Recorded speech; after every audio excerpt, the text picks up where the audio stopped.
Counter-Narrative News, bringing you daily news today on Thursday, 19th of January 2023.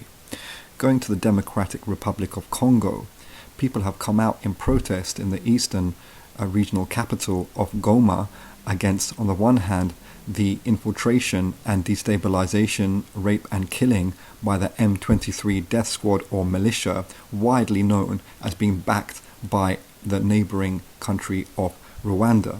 But also protesters are protesting against the East African community, which has a so-called peacekeeping force, but the protesters are demanding that they leave the city and go chase after the M23 death squad themselves. The Congolese authorities actually banned this march, but the people still came out anyway, despite repressive policing, including the deployment of tear gas against them. One has to reflect that the Democratic Republic of Congo has major natural reserves that are absolutely fundamental to the running not only of new technology that is being used by vast populations across the world, but in so doing also facilitate the super profits of those companies that are mining these materials from the Congolese labor and natural wealth. Congo is a veritable looting dump for global capitalist interests. And recently we commemorated the martyrdom of Patrice Lumumba, killed by the British and US intelligence services with proxies on the ground in Congo. And Patrice Lumumba very much still resonates amongst the Congolese people and other people in solidarity and support of them, because he was one of the greatest defenders and symbols of using the wealth and the labor of the Congolese people for their own benefit and not of the colonial and capitalist looters. Going to Honduras, two so-called water defenders have been killed by death squads there. Ali Dominguez, of 38 years old, and Jairo Bonilla, of 28 years old, have been killed by death squads who are opposing an open-pit oxide mine at the Carlos Escaleras National Park.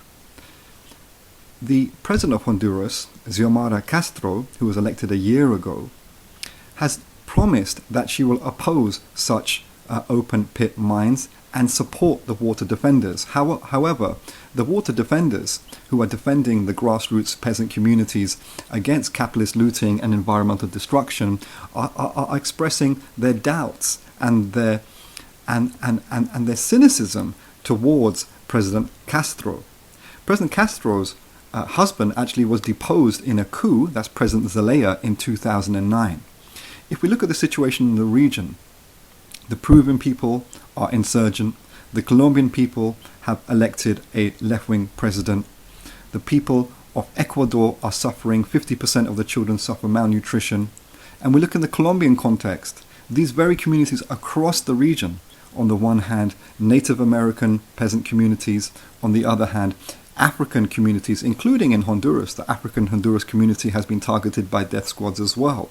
We can see that the revolutionary guerrilla movements in Colombia, who are trying to engage in some peace process with the new leftist president of the ELN and the FARC, are veritable liberation movements of African Colombian liberation and Native American communities in Colombia, who are representing the absolute class interests of these peasant communities vis-a-vis global capitalism and its local agents in the region.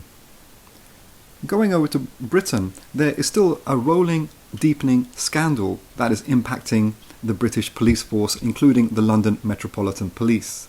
Violent rapists, violent racists, and other oppressors from the police are being exposed day to day, putting on the defensive the British far-right Tory government. However, as we go to news from France, if we compare the situation as it were to occur in France, people will be out on the streets in protest, demanding the police are expelled from our communities, expelled from our schools and colleges. However, nothing is happening in Britain in response at the grassroots. Going over to France, today sees a national strike, including workers in the energy, transport and education sectors, in resistance against a planned pension reform by the government that wants to raise the pension age from 62 years old to 64 years old.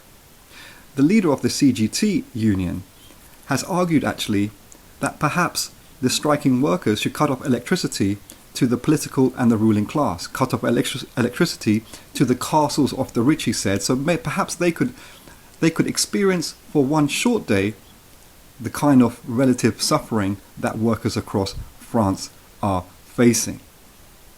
Many thanks for listening to Counter Narrative News Daily News. Please continue to subscribe, like, comment and share.